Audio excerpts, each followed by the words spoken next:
Boa noite, meus irmãos. Que a paz do Mestre Jesus esteja em nossos corações. Vamos continuar o estudo do Livro dos Espíritos a partir da questão 535b. E nós estamos falando sobre as relações entre encarnados e desencarnados. Até a semana passada falamos sobre a ingratidão, né? Como é que funciona esse sentimento daqueles que desejam nos ajudar. Então, continuando, a questão diz assim, 535b. Entretanto, há pessoas que não pedem nem agradecem e para quem tudo sai bem. Sim, mas é preciso ver o final. Pagarão muito caro por essa felicidade passageira que não merecem, pois quanto mais houverem recebido, tanto mais terão de restituir. Então, naquela linha que nós vínhamos estudando, as pessoas se ajudam, fazem caridade umas para as outras, e muitas vezes é necessário que haja o reconhecimento. Aquele que fez a caridade necessita do reconhecimento. Quando isso não acontece, surge um sentimento negativo. E aí vem uma questão, na verdade, uma afirmação, como foi colocada por Kardec. Mas e aí, como é que fica? Essas pessoas que são ingratas, que elas usufruem, se aproveitam da bondade das outras, para elas não vai acontecer nada? Existe uma lei perfeita e imutável que diz que para cada um de nós será dado segundo as nossas próprias obras. Então não há como escapar dessa lei. Estamos todos envolvidos nesses compromissos e resgates que a vida vai nos oferecendo. Então, o que aparentemente, para olhos externos, né, e nós olhando para o outro, vemos que algumas pessoas que não têm um comportamento reto, às vezes até imorais, levando vantagens e tendo uma riqueza material, nós olhando do lado de cá, temos a ilusão de que eles são felizes, de que está tudo certo, que não tem problema. Mas a realidade é que tudo está lá registrado na nossa consciência. E não há meios de evitar que isso venha à tona. Num dado momento, nós vamos nos confrontar com a nossa consciência. Por isso que o Espírito responde. Agora pode ser que ele esteja feliz, mas essa felicidade é passageira, porque a consequência vem. Não há meios de fugirmos das nossas ações. Tudo aquilo que fazemos acaba voltando. É a lei de causa e efeito. Muito diferente da lei de crime e castigo. Deus não nos castiga. O que acontece é que, dentro de uma realidade nova, atitudes e situações que nós fizemos e naquele momento acreditávamos que era a melhor possível, que era a correta, daqui a um tempo, evoluindo, aprendendo um pouco mais, nós vamos perceber que não deveríamos ter agido daquela forma. E aí o remorso vai trazer o sofrimento. O arrependimento nos leva à reparação.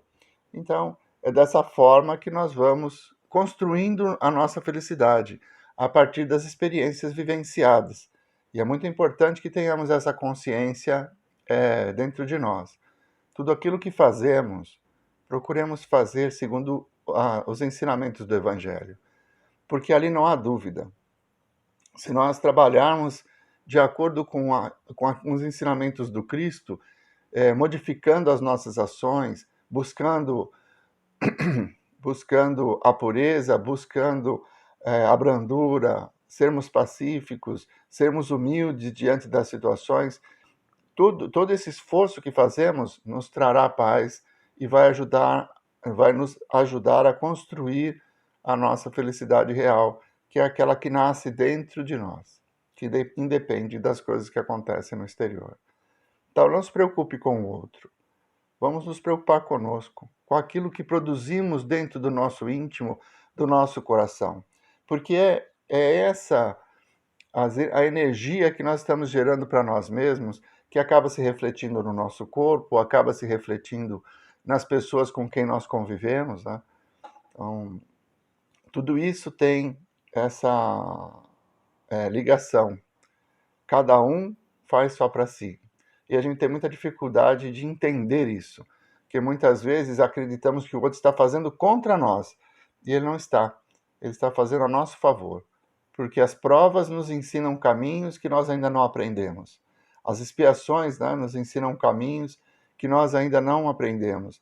A dor que nos visita também nos ensina a resignação, põe à prova a nossa fé, enfim.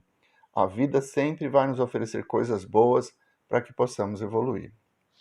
Continuando, nós vamos mudar um pouco o assunto. Ação dos espíritos sobre os fenômenos da natureza, que é a questão 536. Os grandes fenômenos da natureza, os que se consideram como perturbação dos elementos, são devido a causas fortuitas ou todos eles têm um fim providencial?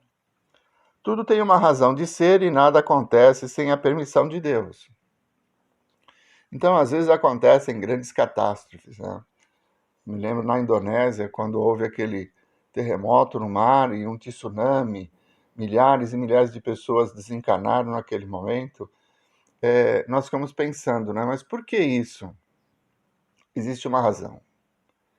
Não existe efeito sem causa. Aquelas pessoas que estavam lá, elas precisavam passar por essa experiência.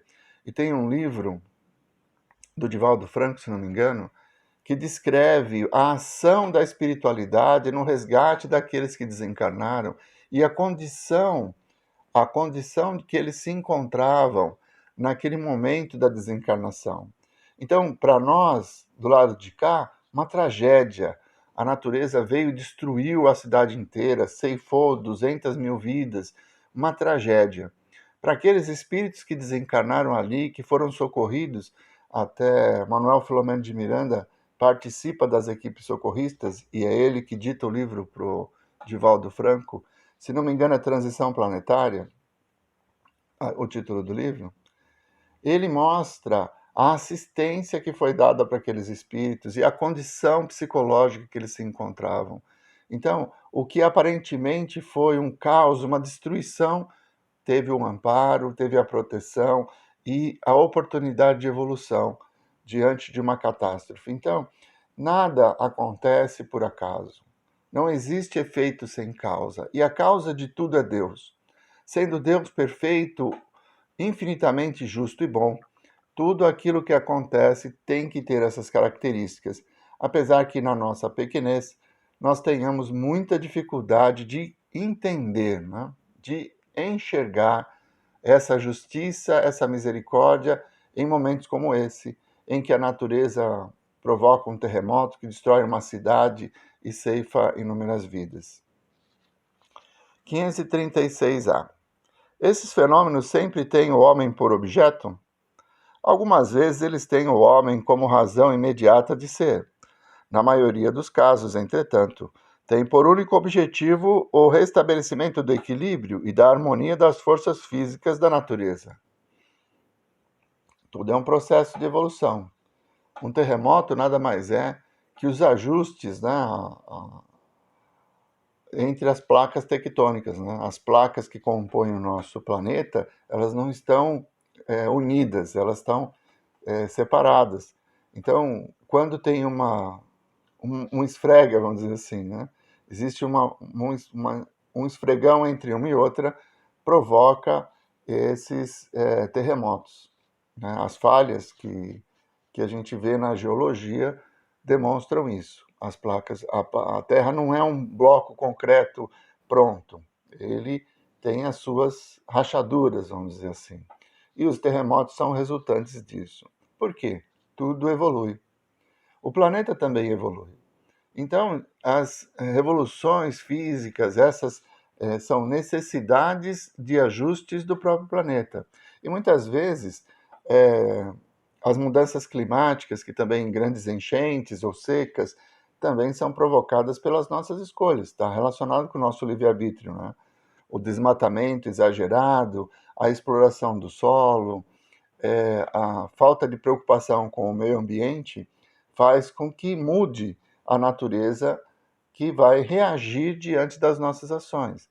Então, nem sempre é o homem um objeto. Sempre estaremos em processo evolutivo. E isso vale para coisas e pessoas. O planeta também evolui. 536b.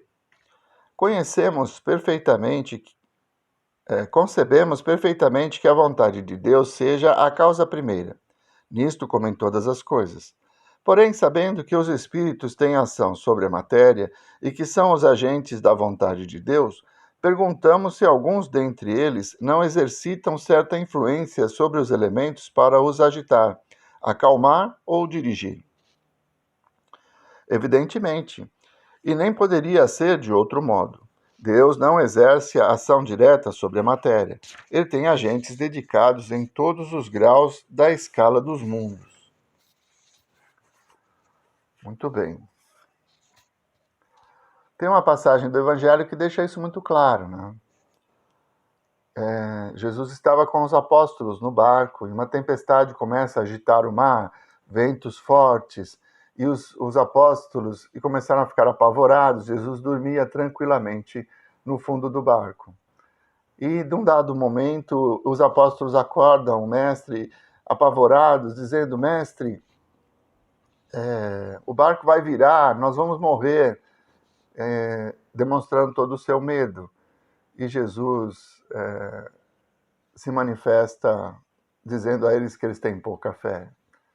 E com seu comando acalma os ventos e abranda a tempestade. Então, os espíritos têm ação sobre os elementos da natureza? Sim. Eles têm essa ação. E vão ter essa condição de agir à medida que evoluem moralmente, principalmente de uma forma moral, perdão, para que as ações, esse, vamos chamar, de poder de manipular a natureza, não se transformem em algo relacionado com orgulho, com a vaidade, com o egoísmo. Então, um espírito puro como Jesus, que faz tudo por amor, ele tem esse conhecimento, tem essa ação sobre a natureza, porque jamais ele usaria isso em benefício próprio. Jamais ele iria modificar o clima para favorecer uma região e prejudicar outra. Então, ele, pela sua evolução moral, tem a possibilidade, né, tem esse conhecimento, o poder, vamos chamar assim, de manipular os ventos, de controlar a tempestade. Mas nós que ainda vivemos sob as paixões, se tivéssemos esse poder, imagina numa guerra, né? Numa guerra como as nações que estão, a Rússia está em guerra, se tivessem o poder de manipular os elementos da natureza, qual o tamanho da destruição que poderia ser causada diante do egoísmo e do orgulho de pessoas ainda inferiores, espíritos inferiores, que acreditam no poder temporal da matéria, na submissão do outro. Então é baseado nisso que o poder, a capacidade do espírito de manipular os elementos é real, mas ela é limitada à evolução do espírito. Só vai ser permitido àqueles que efetivamente farão coisas boas a partir desse conhecimento, porque evoluíram moralmente e desejam o amor ao próximo, que é a lei maior. Muito bem. Hoje nós vamos encerrando e a partir da semana que vem continuamos no mesmo assunto com a questão 537. São muitos os mistérios que ainda envolvem a natureza, porque a nossa limitação é muito grande. Somos espíritos iniciantes. Até outro dia vivíamos no mundo primitivo e hoje vivemos aqui nesse mundo de provas e expiações, para que amanhã possamos, reconhecendo as nossas imperfeições, iniciar um processo de regeneração. Tudo isso é uma evolução lenta e gradativa e que nós ainda estamos iniciando. Por isso, muitas coisas fogem ao nosso alcance. É muito difícil entender por que Deus permitiu que houvesse um terremoto no mar e um tsunami para ceifar tantas vidas. Hoje, como espíritas, nós sabemos que aquelas vidas não terminaram, que se encerrou uma experiência na matéria, mas a vida vai continuar. Outras experiências virão. Se um dia um cometa atingir a Terra, e a gente fala muito disso, né? Alguns filmes são catastróficos, que um cometa irá se chocar com a Terra e destruir a vida. Não vai destruir a vida. O Espiritismo nos mostra que a vida real é a vida do Espírito. Um cometa pode destruir o planeta de uma forma material temporariamente, porque ele também vai se regenerar. Tudo evolui. Mas as vidas vão continuar. Somos todos espíritos. Então, enquanto nós não tivermos essa amplitude de visão sobre as situações que nos envolvem, ainda nos limitarmos às coisas desse mundo, nos ofendermos com dificuldades materiais, sofremos por causa da doença física, que nada mais é que uma forma de expurgo das nossas próprias impurezas. Enfim, enquanto nós não nos vermos como espíritos imortais, teremos dificuldade de compreender a misericórdia e a justiça do Pai, mesmo no momento em que um terremoto destrói uma cidade e ceifa a vida de velhos e crianças, né, de pais de família. Nós nos entristecemos com essa situação, é claro, somos solidários com aqueles que vão passar necessidade, e isso também é uma oportunidade de prestar solidariedade, de exercitar a caridade que nos liberta do egoísmo. Mas é preciso ter uma visão mais ampla, porque todos somos espíritos, e como espíritos vamos evoluindo e passando por essas experiências que vão nos fortalecendo no caminho que nos levará até o Pai. Vamos à nossa prece? Mestre Jesus, nós vos agradecemos, Senhor, por mais esses momentos em que pudemos ter convosco. Que possamos ter outros momentos assim. Muito obrigado, Mestre Jesus. Muito obrigado, meus irmãos. Uma boa semana a todos.